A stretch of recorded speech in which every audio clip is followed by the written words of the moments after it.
आज हम पढ़ेंगे heating effect of electric current. ठीक, हमने इसके पहले देख लिया था सीरीज कनेक्शन, पैरेलल कनेक्शन और बाकी जितने भी थे हमने कुछ प्रॉब्लम को इसके ऊपर देख लिया था। आज हम देखेंगे heating effect of electric current. Actually जो इलेक्ट्रिक करंट है ना, इलेक्ट्रिक करंट दो इफेक्ट शो करता है। कौन कौन से इफेक्ट शो करता है ना? कौन कौन से? मैग्नेटिक इफेक्ट शो करता है ना, मैग्नेटिक इफेक्ट शो करता है और दूसरा शो करता है हीटिंग इफेक्ट। ठीक, हीटिंग इफेक्ट। ठीक ना, ध्यान रखना जो मैग्नेटिक इफेक्ट है ना, मैग्नेटिक इफेक्ट सिर्फ और सिर्फ डीसी में ही शो करता है। डीसी करंट है ना, कौन सा करंट? डीसी करंट जो हमारे बैटरी से जनरेट होता है करंट, उसमें सेल से जो जनरेट होता है करंट, उसमें कौन सा मैग्नेटिक इफेक्ट से शो करता है और हीटिंग इफेक्ट भी शो करता है। किसमें? डीसी करंट में। हीटिंग इफेक्ट और मैग्नेटिक इफेक्ट दोनों किसमें शो करता है? डीसी करंट में। बट अगर हम एसी करंट की बात करें, ठीक, एसी करंट की बात करें, अल्टरनेटिंग करंट जो हमारे घर में करंट आता है, ठीक, वो करंट सिर्फ और सिर्फ हीटिंग इफेक्ट ही शो करता है। कौन सा शो करता है? हीटिंग इफेक्ट शो करता है। ठीक, तो ठीक ना, तो अभी हम पढ़ेंगे specially heating effect of electric current. और एक हमारे 10th में एक चैप्टर ही है magnetic effect of electric current के ऊपर। ठीक, तो magnetic effect of electric current हम वहां पर देखेंगे, कोई दिक्कत? ठीक, तो हम स्टार्ट करते हैं अपना heating effect of electric current. सबसे पहले heating effect of electric current आपको सबको पता होना चाहिए कहां कहां पे यूज होता है। मतलब हम कहां पे इलेक्ट्रिक करंट का in the form of heat use करते हैं ना, हीट के फॉर्म में कहां का इलेक्ट्रिक करंट यूज करते हैं, है ना? तो है ना, आपको देखने को मिलेगा हीटिंग इफेक्ट, है ना, हीटिंग इफेक्ट, है ना। अप्लायंसेस हमारे घर में कौन कौन से यूज होते हैं? पहला है इलेक्ट्रिक आयरन, क्या बोलेंगे इसको? Electric iron. ठीक, सेकेंड क्या आता है? गीजर। ठीक, थर्ड क्या आता है? टोस्टर जो आता है ना, टोस्टर हो गया, और भी हो जाएगा, क्या बोलेंगे उसको?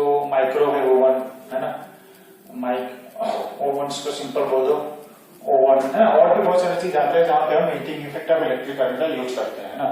जैसे हीटिंग इफेक्ट अगर आपको देखना है तो अपना पंखा ले लो ना, पंखा लगातार चलता है, चाहे कोई भी इलेक्ट्रिक अप्लायंसेस लगातार यूज होता है ना, धीरे धीरे धीरे धीरे गर्म हो जाता है ना, और कुछ देर बाद गर्म होना बंद हो जाता है। गर्म होना बंद हो जाता है उस टाइम पे थर्मल इक्विलिब्रियम में आ जाता है। मतलब जितना हीट प्रोड्यूस होता है उतना हीट किसको दे देता है? वो उतना हीट वो दे देता है सराउंडिंग को। ठीक, इसलिए वो गर्म होना बंद हो जाता है। ठीक, तो अब हम इसके बारे में देखेंगे हीटिंग इफेक्ट बनता कैसे है ना, मतलब हीटिंग इफेक्ट प्रोड्यूस कैसे होता है किसी भी अप्लायंसेस होते हैं, electric iron, geyser, toaster, oven, है ना। तो उसमें हम देखेंगे एक एक करके, है ना। उसका सबसे पहले कॉन्सेप्ट देख लेते हैं। ठीक, तो कॉन्सेप्ट देखेंगे अभी।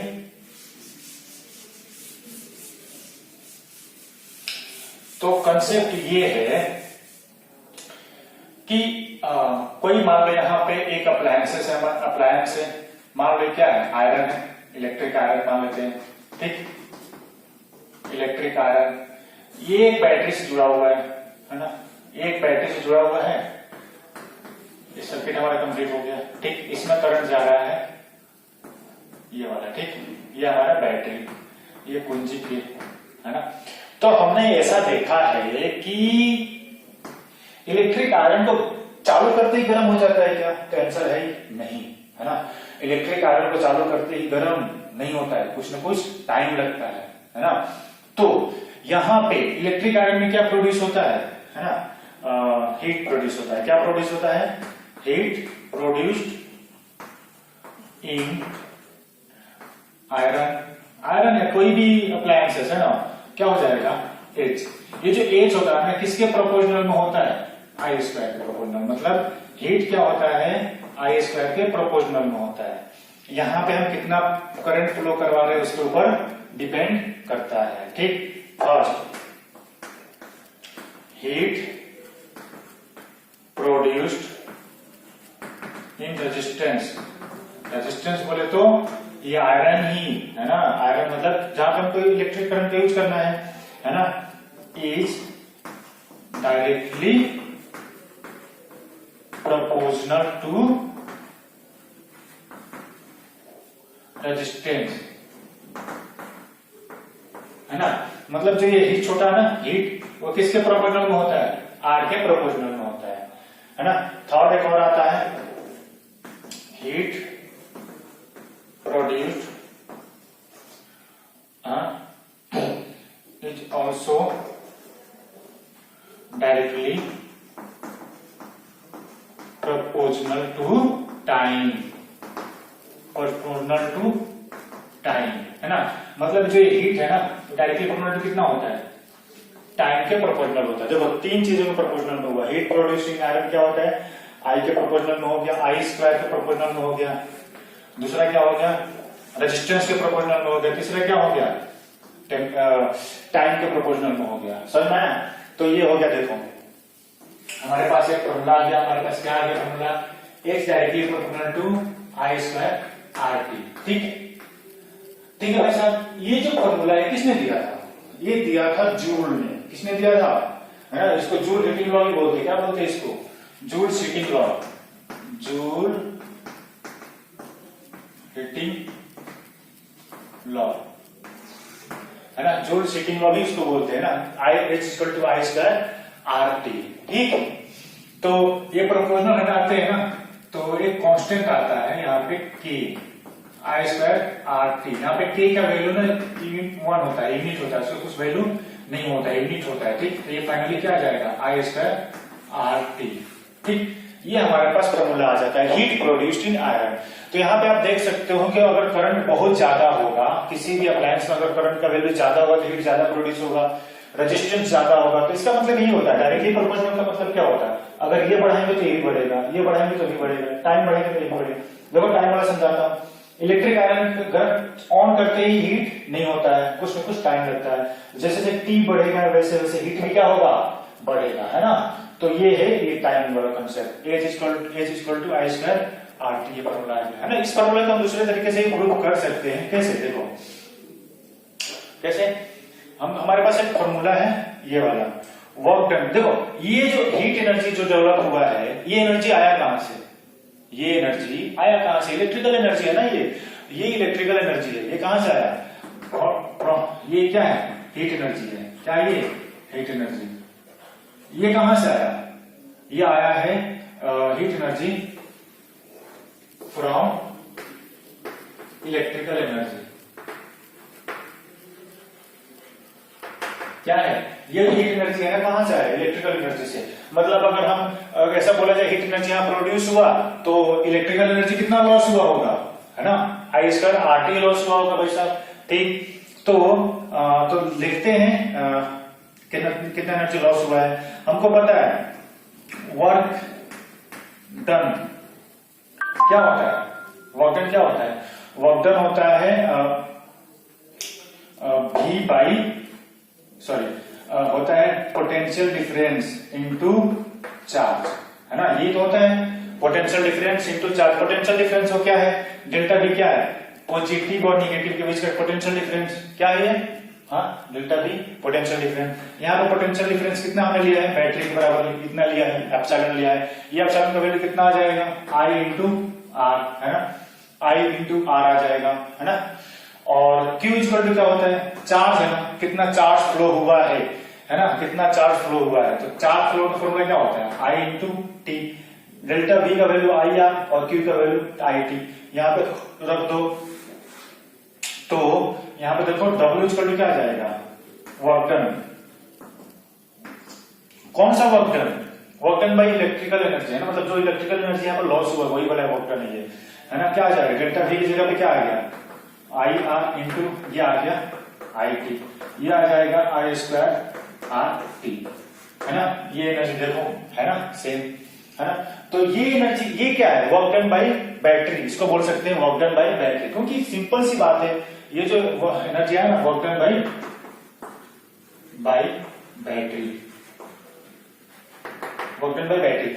ये वर्क डन किसने कन्वर्ट हुआ, ये वर्क डन तो किसने कर दिया, बैटरी ने। ये वर्क डन कहां गया भाई साहब, ये वर्क डन गया यहाँ पे, हीट एनर्जी में कन्वर्ट हो गया। ध्यान रखना, इलेक्ट्रिकल एनर्जी है ना, हाई ग्रेड एनर्जी है। हाई ग्रेड एनर्जी मतलब एक ऐसा एनर्जी जिसको हम दूसरे एनर्जी में 100% कन्वर्ट कर सकते हैं, है ना। तो electrical energy high grade energy है। मतलब अच्छे क्वालिटी का एनर्जी है, तो इसीलिए यहाँ पे जो एनर्जी लॉस हुआ है वो 100% किसमें कन्वर्ट हुआ है, हीट में। बट क्या रिवर्स पॉसिबल है क्या, नहीं। हम हीट को 100% इलेक्ट्रिकल एनर्जी में कन्वर्ट नहीं कर सकते। हीट को ऑलमोस्ट 30%, हार्डली 30% को ही हम इलेक्ट्रिकल एनर्जी में कन्वर्ट कर पाते हैं, 70% लॉस होता है ना। तो ध्यान रखना बच्चों, वर्क डन बाय बैटरी जो हीट लॉस होगा वो यहाँ पे हमारे पास मिल जाएगा, H=I²RT। क्लियर हो रहा है, कोई दिक्कत इसमें नहीं ना, ठीक, ओके। तो देखो क्वेश्चन देखो कैसे कैसे इस पे सिंपल क्वेश्चन बनते हैं, देखना, ठीक। देखो मान लो एक आयरन है ना, एक आयरन है, वो 10 एम्पियर करंट ले रहा है। आप देखोगे कि आपके जो आयरन होते हैं इलेक्ट्रिकल आयरन, उस पर सब कुछ मेंशन होता है, कौन कितना करंट खा रहा है ना। तो मान लो एक आयरन है ना, क्वेश्चन लेते हैं, आयरन का रेजिस्टेंस दे रखा है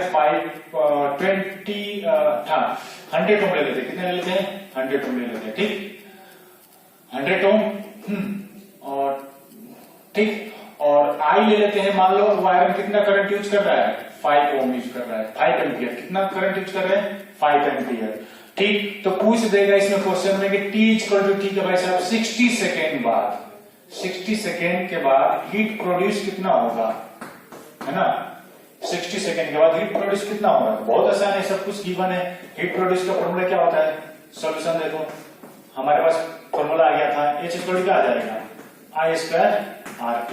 आई कितना है देखो 5, आर कितना है हमारे पास 100, टी कितना है 60, कितना आ जाएगा 25 इंटू 100 इंटू 60, ठीक। इसको मल्टीप्लाई करो, कितना हो जाएगा 150000 जूल। इतना एनर्जी प्रोड्यूस होगा, इतना हीट एनर्जी प्रोड्यूस होगा, समझ आया ना। 1,50,000 जूल प्रोड्यूस होगा 1 मिनट में, है ना, T=60 सेकेंड में। क्लियर हुआ, कोई दिक्कत इसमें है ना। तो सीधी सी बात है, ऐसे ऐसे क्वेश्चन आएगा तो आप इजीली कर सकते हो, ठीक ना, कोई दिक्कत इसमें नहीं ना, ओके। तो और क्या इसमें बना सकते हैं, और क्वेश्चन देखो, जैसे क्वेश्चन देखो, दूसरा क्वेश्चन लेते हैं, कोई इलेक्ट्रिकल हीटर है ना, गीजर है, उसका पावर दे रखा कितना 1000 वाट, 2000 ले लेते हैं, 2000 वाट, है ना। और वोल्टेज कितना यूज होता है हमारे घर में, 200 ले लेते, मान लो कितने वोल्टेज यूज हो रहा है हमारे घर में, 200 वोल्ट यूज करता है, ठीक। तो ये कितना करंट, सॉरी वाट तो अभी हमने पढ़ा नहीं ना, चलो कोई बात नहीं, इसको हम वाट को देख लेते हैं, पावर को पहले देख लेते हैं, ठीक है ना। ये क्लियर हुआ यहां तक, ठीक। अब देखो नया टॉपिक लेते हैं, पावर। कौन सा power, electrical power, electrical power. अब देखिए पावर क्या होता है, आपने 9th में पढ़ा ना पावर का डेफिनेशन। पावर का डेफिनेशन क्या होता है, work done per unit time, है ना, work done per unit time. देखो यहाँ पे पावर हम दो तरीके से डिफाइन कर सकते हैं, कैसे, दो चीज। पहला कि मान लो कोई मशीन है वो चल रहा है ना, जैसे पंखा, तो क्या वो पावर प्रोड्यूस कर रहा है, नहीं।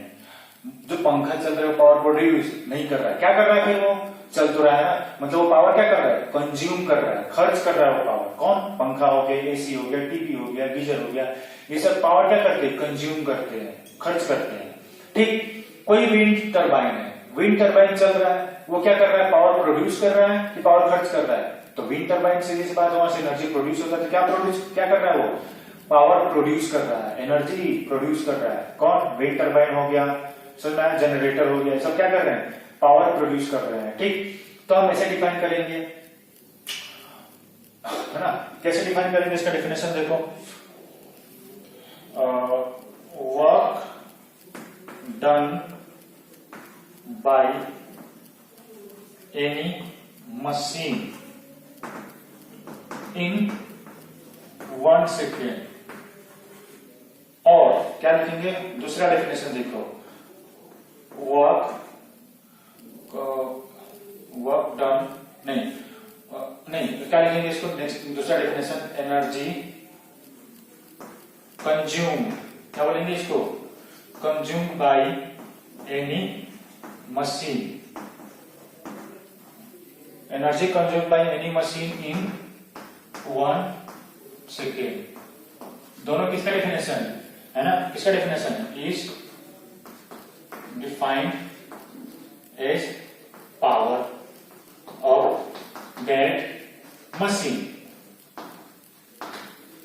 क्या बोलेंगे, work done by any machine in 1 second और एनर्जी कंज्यूम। देखो ये जो मशीन होगा ना एनर्जी खर्च कर रहा होगा, ये जो मशीन है ना क्या कर रहा है, एनर्जी प्रोड्यूस कर रहा है।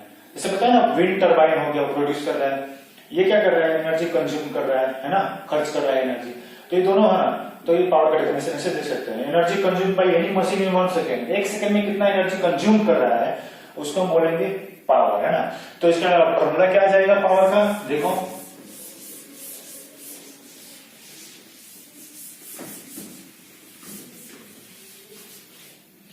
पावर का फॉर्मूला आ जाएगा ये, है ना। पावर का फॉर्मूला में से दे देंगे वर्क डन बाय मशीन और एनर्जी कंज्यूम्ड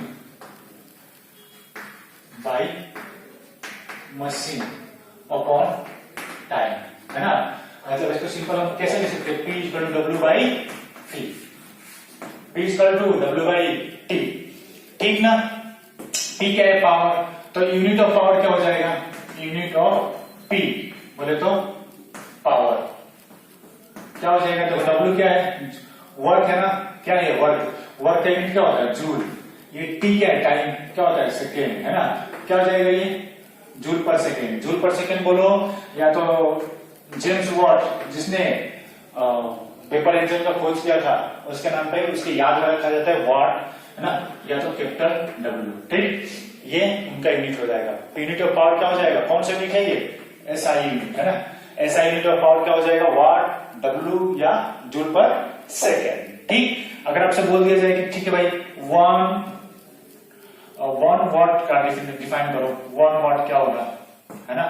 1 वाट क्या हो जाएगा, जब पावर का वैल्यू कितना हो जाए, पावर का वैल्यू कितना हो जाए 1, तो 1 जूल अपॉन 1 सेकेंड कितना हो जाएगा 1 वाट, है ना। तो कैसा डेफिनेशन देंगे, एक ऐसा मशीन जो 1 सेकेंड में कितना एनर्जी खर्च कर रहा है 1 जूल, है ना। क्या लिखेंगे इसको, ए machine which is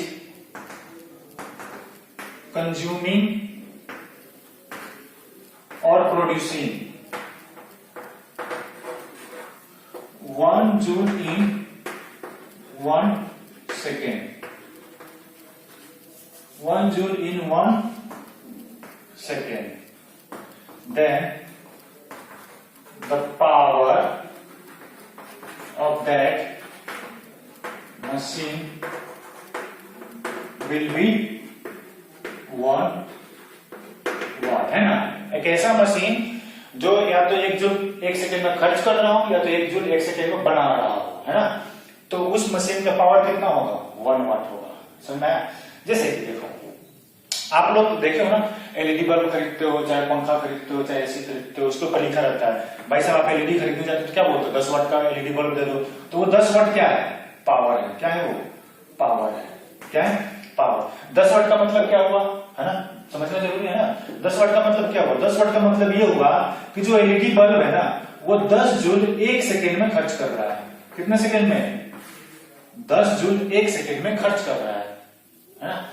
10 joule 1 second में खर्च कर रहा है, ठीक। वैसे ही अगर मैं मान लो किसी इंडक्शन की बात करूं तो इंडक्शन का पावर कितना होता है 2000 वॉट, 2000 वॉट होता है। 2000 वॉट का मतलब क्या होता है, वो एक ऐसा मशीन है इंडक्शन जो क्या कर रहा है 2000 जूल 1 सेकेंड में खर्च कर रहा है। कितने सेकेंड में, 2000 जूल 1 सेकेंड में खर्च कर रहा है, ठीक। इसका मतलब समझ आ रहा है, इसका मतलब क्या हुआ, इसका मतलब ये एनर्जी कितनी है, आपको फील करवाऊं क्या, ये एनर्जी उतनी ही एनर्जी है जितना कि 200 किलोग्राम का वजन को, कितना, कोई 200 किलोग्राम का कोई वजन है उसको 1 सेकेंड में कितना ऊपर ले जाना है 1 मीटर, है ना। इंडक्शन जो 2000 वाट का इंडक्शन होता है ना, कितने एनर्जी कंज्यूम करता है 1 सेकेंड में, उतना ही एनर्जी जितना कि 200 किलोग्राम मतलब 2 क्विंटल का कोई वजन है उसको 1 सेकेंड में 1 मीटर उठाओ, 1 सेकेंड में 1 मीटर उठाओ, और कितना 200 किलोग्राम का है ना, 200 किलोग्राम का कोई वजन है, उसको 1 सेकेंड में 1 मीटर उठाओगे ना तो इतना वो एनर्जी कंज्यूम करता है। कौन? ये इंडक्शन, सुना है ना। तो ये होता है, ठीक। इसलिए तो जो एसी हो गया, इंडक्शन हो गया, जहां पे हीट प्रोड्यूस ज्यादा होता है ना, उन सब का पावर क्या होता है? बहुत ही ज्यादा होता है ना। जैसे हम एसी का यूज करेंगे, लगातार ज्यादा यूज करेंगे तो पावर क्या करेगा? ज्यादा कंज्यूम करेगा, है ना। तो हमारे इलेक्ट्रिसिटी बिल भी क्या आता है, ठीक है। अच्छा, इलेक्ट्रिसिटी बिल याद आएगा, इलेक्ट्रिसिटी बिल से हम देखते हैं आगे क्या होता है, ठीक है ना। इलेक्ट्रिसिटी बिल, ठीक। यहाँ पर कोई दिक्कत नहीं, दिक्कत ना, ठीक। चलो नेक्स्ट देखते हैं अपन।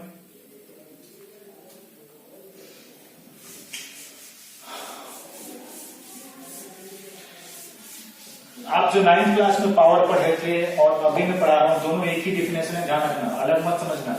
बस यहाँ पे इलेक्ट्रिकल एनर्जी यूज हो रही है, यहाँ पे इलेक्ट्रिकल एनर्जी का यूज किया गया, चित्र किया गया है, ठीक। तो आपके समझ में 9th क्लास में जो डिफिनेशन पढ़ा था वो अलग ही अलग है, दोनों डिफिनेशन सेम है। बस यहाँ पे इलेक्ट्रिकल अप्लायंसेस यूज हो रहे हैं, इलेक्ट्रिकल मशीन यूज हो रहा है जो पावर का कंजम्पशन कर रहा है, एनर्जी का कंजम्पशन कर रहा है, ठीक। कोई दिक्कत? एक आध क्वेश्चन देख लें क्या, है ना। क्वेश्चन देखने से पहले एक काम करते हुए यूनिट देख लेते हैं, है ना। क्या बोलेंगे इसको? Industrial unit of energy.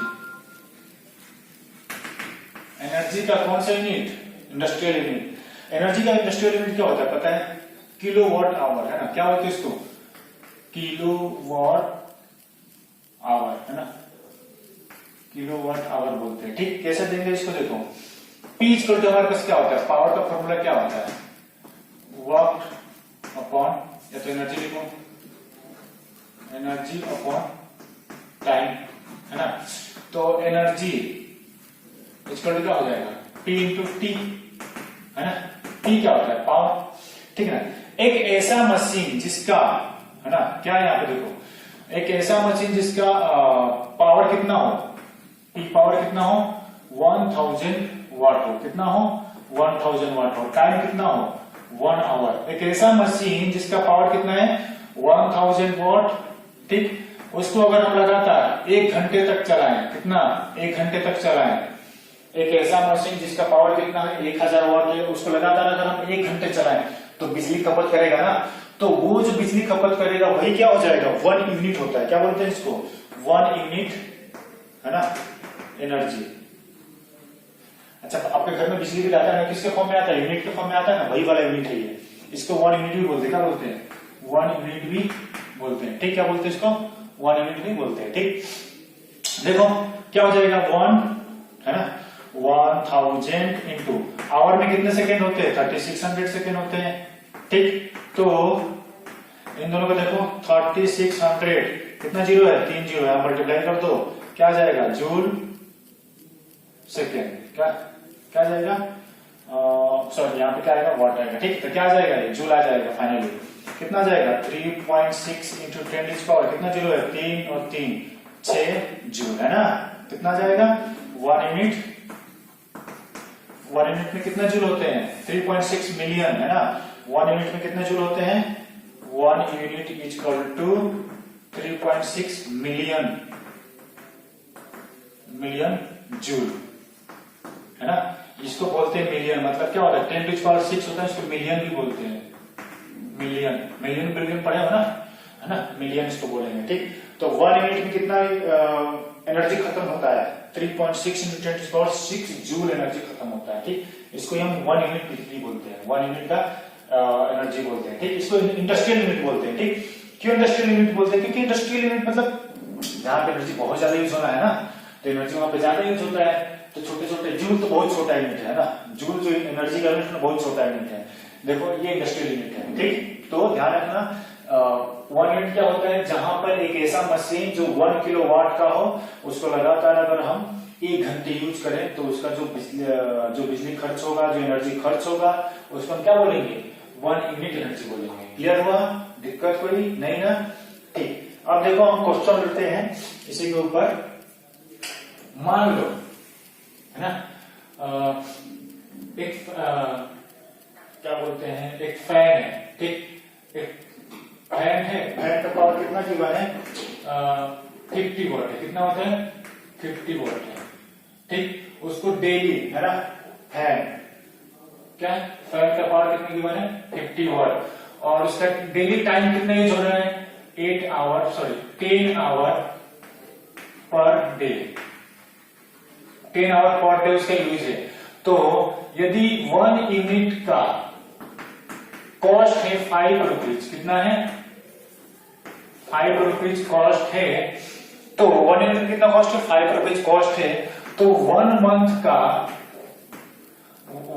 का इलेक्ट्रिसिटी बिल कितना होगा? इलेक्ट्रिसिटी बिल कितना होगा? ठीक, निकाल सकते हैं अपन इसे, है ना। आपके घर में इलेक्ट्रिसिटी कैसे बिल निकालोगे? देखो कैसे निकालना होता है। ठीक, सबसे पहले डेली कितना घंटा पंखा यूज हो रहा है? 10 घंटे। ठीक, तो टोटल टाइम निकाल लो। टोटल टाइम कितना हो जाएगा? 10 आवर तो एक दिन में हो गया, तो एक महीने में कितना हो जाएगा? 30 डेज। मान लो कि 30 डेज का महीना है। ठीक, तो 30 दिन, हर दिन कितना घंटे चला है? 10 घंटे। और कितने दिन होता है महीने में? 30। तो कितना हो जाएगा? ये 300 घंटे चला है। कितना घंटे चला है? 300 घंटे चला है। ये आ गया पर टोटल टाइम। ठीक, तो ठीक है भाई साहब, हमारा एनर्जी कितना? अब देखो यहाँ पे जो पावर है ना, कितना है पावर? 30 वॉट। ठीक, उसको किलोवाट में चेंज कर लो। किलोवाट में चेंज करने के लिए क्या करना पड़ेगा? इसको 1000 से डिवाइड करना पड़ेगा, है ना। तो किस में आ जाएगा? किलोवाट में आ जाएगा। ये आ जाएगा 0.03 किलोवाट। ठीक, 0.03 किलोवाट। अब देखो तो एनर्जी क्या जाएगा हमारे पास? एनर्जी यूज्ड, है ना। एनर्जी यूज कितना हो जाएगा? P इंटू टी, है ना। ये वाला फॉर्मूला यूज करना है, P into T. Total time T कितना है यहाँ पे देखो? 0.03 लिखो या तो 30/1000 लिख दो। ठीक, टाइम कितना हमारे पास आ गया था? 300। 00 से 00 कैंसिल, 3 से 3 कैंसिल, कितना आ गया हमारे पास? 9 यूनिट। 9 यूनिट बोलो क्या लिख सकते हैं अपन? Kilowatt hour. मतलब पूरे महीने में कितना यूनिट बिजली खर्च हुआ है? 9 यूनिट। पूरे महीने में कितना बिजली खर्च हुआ है? 9 यूनिट। ठीक, तो हाँ, 1 यूनिट का प्राइस कितना है? 1 यूनिट का बिजली बिल कितना है? 5 रुपीज। ठीक, तो 9 यूनिट का कितना हो जाएगा? 9 यूनिट का कितना हो जाएगा? ठीक, कितना हो जाएगा? क्रॉस मल्टीप्लाई कर दो, x इंटू 1, 9 इंटू 5, तो x स्क्वायर कितना आ जाएगा? 9 5 45 रुपीज, है ना। 45 रुपीज एक महीने का बिजली बिल आएगा। क्लियर हुआ? कोई दिक्कत इसमें, है ना। तो ऐसे हम इलेक्ट्रिसिटी बिल किसी भी इक्विपमेंट का निकाल सकते हैं। समझ आया? हाँ, ओके। अब आगे देखते हैं और इसके ऊपर क्वेश्चन लेते हैं।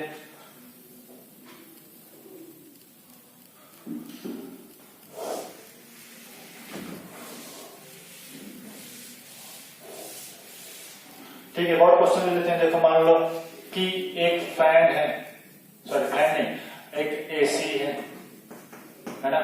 1 एसी, 2 फैन, है ना, और 2 फैन लेते हैं और 1 टेलीविजन ले लेते हैं। ठीक ना, इतना सब यूज हो रहा है। एसी का पावर कितना दे रखा है? मान लो एसी का पावर कितना दे रखा है? 2000 वॉट दे रखा है। कितना दे रखा है? 2000 वॉट पावर। फैन का पावर कितना दे रखा है? 50। कितना फैन है? 2। टीवी का पावर कितना दे रखा है? मान लो 100 दे रखा है। ठीक, ये मान लो कितना घंटे चल रहा है? एसी कितना घंटे चल रहा है? मान लो 10 आवर चल रहा है ना। फैन मान लो कितना घंटे चल रहा है? 10 आवर चल रहा है। टीवी मान लो कितने घंटे चल रहा है? ये मान लो 5 आवर चल रहा है। कितना घंटे चल रहा है? 5 घंटे चल रहा है। ठीक भाई साहब, ओके। तो ये हमारे किस में है? सब वाट में है। ठीक, क्लियर। अब एक चीज देखो यहाँ पे, तो हमको क्या निकालना पड़ेगा? यहाँ पे P into T. P into T करो, P इंटू टी करो। P कितना है? 2000। T कितना है? 10। और ठीक ना, P इंटू टी इंटू, ठीक, कितना आ गया हमारे पास? इससे डिवाइड बाई 1000 भी करना है। डिवाइड बाई 1000 क्यों? हमको किलोवाट में चाहिए। इसको चाहिए जो हमारे एसी वाला पावर, कोई भी पावर है, बस किसमें कन्वर्ट करना है सबसे पहले। यहाँ पे भी हमने 1000 से डिवाइड किया था, तो सब में 1000 से डिवाइड करो, कितना आ जाएगा? देखो 1000 कट कितना जाएगा 20। ठीक, यहाँ पे देखो कितना ये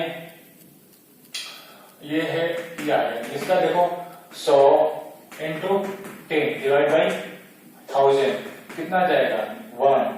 इसका देखो 100 इंटू 5 अपॉन 1000 ये कितना जाएगा, देखो डबल जीरो कैंसिल है ना, ये कितना जाएगा 5/10 है ना, मतलब ये आ जाएगा हाफ, कितना जाएगा हाफ यूनिट। ठीक, okay. Total numbers of unit consume in 1 day, ये तो 1 डे का आया ना, कितना आ गया 1 डे का है ना, 20 + 1 + हाफ है ना, तो कितना आ गया 20 + 1 कितना हो जाएगा 21.5, कितना आ गया ये 21.5। तो total numbers of unit in 1 month, एक मंथ का बिजली बिल कितना आ जाएगा है ना, 1 मंथ का यूनिट कितना आ जाएगा, उसको मान लेते हैं n लेते, कितना लेते हैं n, कितना आ जाएगा 21.5 इंटू 30, कितना ले लेंगे 30 को लिया क्योंकि एक महीने में कितना दिन होता है 30 दिन, एक दिन में कितना खर्च हुआ है 21.5 यूनिट खर्च हुआ है।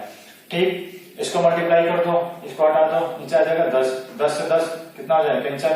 ठीक, 215 कितना हो जाएगा 645 यूनिट है ना, तो एक महीने में कितना खर्च हो गया बिजली यूनिट, कितना खर्च हो गया 645 यूनिट है ना।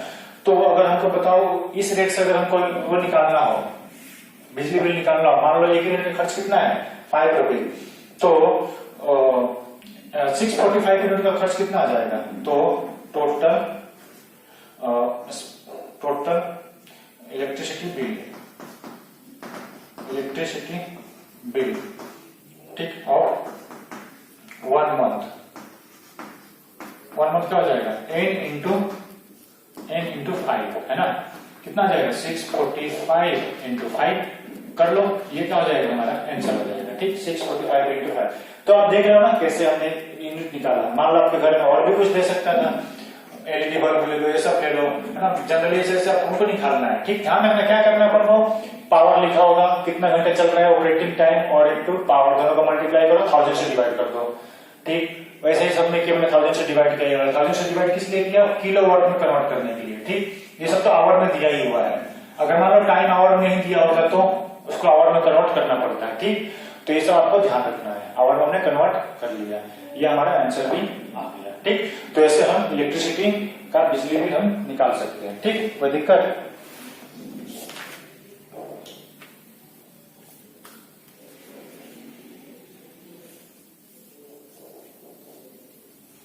ठीक, अब आगे देखते हैं।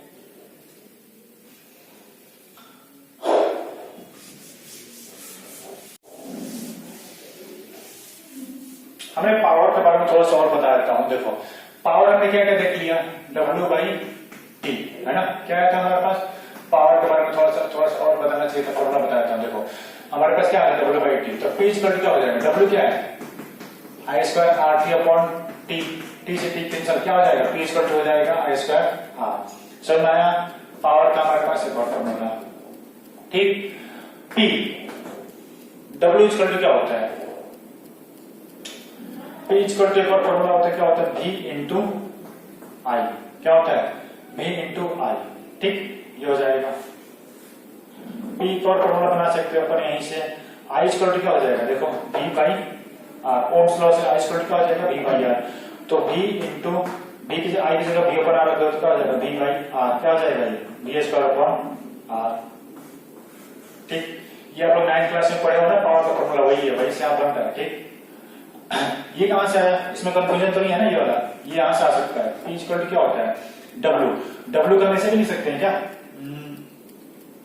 W का वैसे लिख सकते हैं V इंटू Q है ना, और Q को क्या लिख सकते हैं है ना, Q को लिख सकते हैं IT/T, T से T कैंसिल, क्या आ जाएगा VI है ना, VIT कहां से आया है ना, W का फॉर्मूला होता है W इक्वल टू होता है VQ होता है ना, V equal to Q equal to क्या हो जाएगा IT है ना, तो वही से आया ये चीज है ना। तो 4 फॉर्मूला है, ये ये अपने अपने रिक्वायरमेंट के अनुसार यूज करना होता है, ठीक ना। ऐसे आप यूज कर सकते हो। जैसे कि एग्जांपल यूज करके बताता हूं। मान लो एक इलेक्ट्रिक आयरन है, ठीक है, एक इलेक्ट्रिक आयरन है, वो पावर कंज्यूम करता है 1000 वोल्ट। कितना कंज्यूम करता है? 1000 वोल्ट। करंट लेता है आई लेता है, मान लो वो कितना 5 एम्पियर लेता है। तो उसका रेजिस्टेंस पता करो भाई साहब, है ना। ऐसा फॉर्मूला दे सकते हैं कि उस इलेक्ट्रिक पावर का इलेक्ट्रिक आयरन का रेजिस्टेंस पता करो।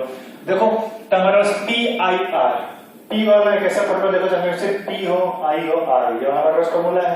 तो क्या हो जाएगा? P इक्वल टू हो जाएगा I स्क्वायर इंटू R। हमको क्या निकालना है? R। तो R इक्वल टू क्या हो जाएगा? P upon I square. P कितना है देखो 1000, I कितना है 5, ठीक, 1000 अपॉन 5 कितना हो जाएगा? 25। कितनी बढ़ जाएगा ये? 40। क्या हो जाएगा ये? 40 ओम हो जाएगा। R इक्वल टू कितना हो जाएगा? 40 ओम हो जाएगा। ठीक, ऐसा हम निकाल सकते हैं। ठीक, एक और हम दूसरे तरीके से इस क्वेश्चन को पूछ सकते हैं। मान लो एक इलेक्ट्रिक आयरन है, वो कितना पावर कंज्यूम करता है? 1000 वाट कंज्यूम करता है, ठीक, और वो वोल्टेज कितना कंज्यूम करता है? 220 वोल्ट कंज्यूम करता है, 220 वोल्ट कंज्यूम करता है। तो इसको आर पता करो, आई पता करो कि उसमें करंट कितना फ्लो करवाता है और रेजिस्टेंस उसका कितना है, ठीक। तो पी भी आर वाला देखो कौन सा फॉर्मूला हमारे पास? पी भी आर वाला, ठीक, थर्ड वन फॉर्मूला है, कौन सा है? थर्ड वाला। तो पी इक्वल क्या हो जाएगा? B square upon R. हमको आर पता करना, आर इक्वल हो जाएगा B square upon P. B कितना देखो 220 का स्क्वायर अपॉन पी कितना है 1000, ठीक। इसको सॉल्व कर लो, क्या आ जाएगा हमारा? रेजिस्टेंस आ जाएगा 220 into 220 upon 1000। 0000 cancel, sorry 0000 cancel, कितना हो जाएगा? 22 का स्क्वायर कितना हो जाएगा? जो कुछ भी आप सॉल्व कर लेना, ठीक। 22 इंटू 22 अपॉन 10, ठीक। ये हो जाएगा आपका ओम है रेजिस्टेंस। फिर क्या पूछा है? करंट। तो P इक्वल टू क्या होता है? B इंटू आई। तो I इक्वल टू क्या हो जाएगा? P by B।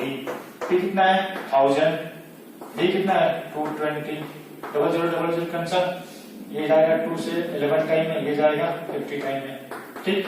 50 by 11 ampere, है ना। तो हम ऐसे करंट वगैरह निकाल सकते हैं, रेजिस्टेंस भी से निकाल सकते हैं, ठीक। जिसको हम कर ही देते हैं। ये जाएगा 2 से 5 बार में, ये जाएगा 11 बार में, तो कितना जाएगा ये? इसको अगर हम सॉल्व करें 220 प्लस 20, 220 प्लस 22, 242 अपॉन 5 ओम, ठीक, 242 अपॉन 5 ओम, ठीक। उतना पावर आएगा, सॉरी क्या बोलते हैं, रेजिस्टेंस आएगा। तो इस टाइप से क्वेश्चन आपके बोर्ड लेवल में थोड़े से क्वेश्चन अगर आपको आने चाहिए, होना चाहिए, ठीक। Thank you.